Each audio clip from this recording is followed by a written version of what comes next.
I'm not going to stop you.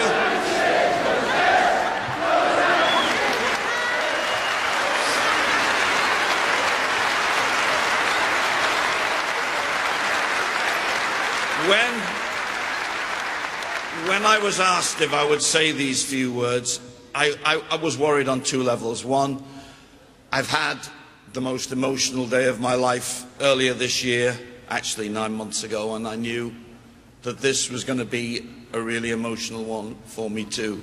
To be honest with you, I didn't really feel half of what I'm feeling now, and my life will never be the same after today, I promise you that.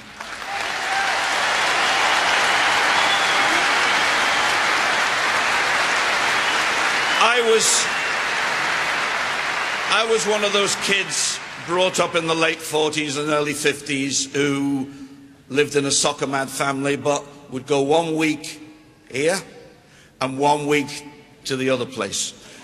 And I used to come, and these were the days when a kid could play out at night, when you could go to see your team on your own. And I was quite a small, timid kid. And I used to enter the Kop. There was an entrance there, and there was a big stanchion here. And the main reason I came to the Kop to see Liverpool was because of my family, because I loved my Uncle Cyril immoderately, and I just wanted to be with him and his mates on a Saturday afternoon when Everton were playing away. And there was this big stanchion here, and if you stood a couple of inches on it, you could see right up in the Kop. And my uncle always used to stand round about there. And all he had to do was put his hand up like that. And this little 8-year-old would see him, and I would start my journey. And I promise you, I wouldn't get a yard before someone would pick me up, and I would be handled over heads until, it's true, until I'd found my uncle in the Kop. And I've never forgotten that, and I've never forgotten the warmth of this amazing site here. And two dates stick in my memory of when I was closest to Liverpool Football Club. One of them was when my all-time idol, Dave Hickson, joined you, and alongside 10,000 other Evertonians on a December night in 1959, we came and watched you beat Aston Villa 2-1, and you worshipped Dave as we worshipped Dave. The other day, of course, was 24 years ago today, when I was at Villa Park, not as a chairman, not even as a director, but as a fan. And I know you know all this, but from an Evertonian's point of view, that was an extraordinary day for us, because that was a time when you really wanted to win a semi-final. It was probably more precious to you than getting to the final, because it was in the days when the final was at Wembley, and you got there. And that day, all of my mates and I gathered together afterwards as the news came trickling in, and it was a trickle, and we felt like we'd been relegated. We didn't feel like we just got to Wembley. The journey home was terrible. Not nearly as terrible for what you go through, but we all knew people, had people.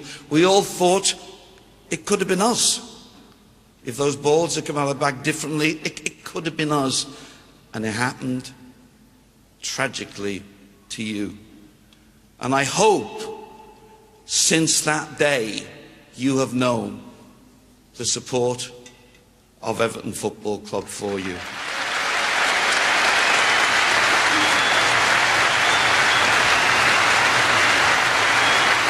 I don't want to go on too much longer, but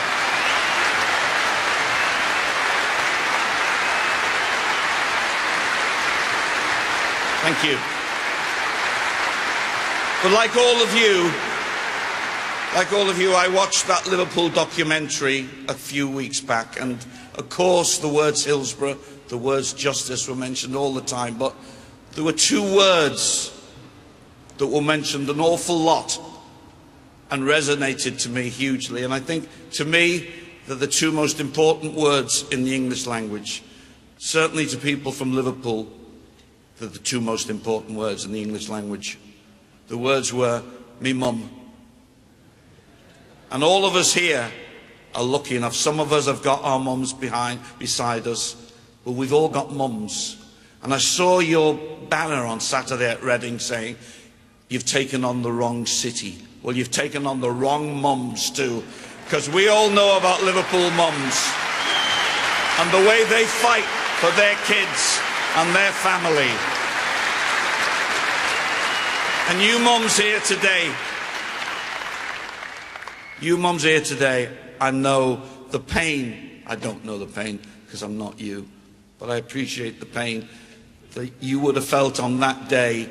But let me tell you, the 96 are here with you today as much as they've always been. And I hope by next year, the 25th anniversary, you'll be celebrating the greatest victory that any team in this country has ever had. Not just in football, but in life.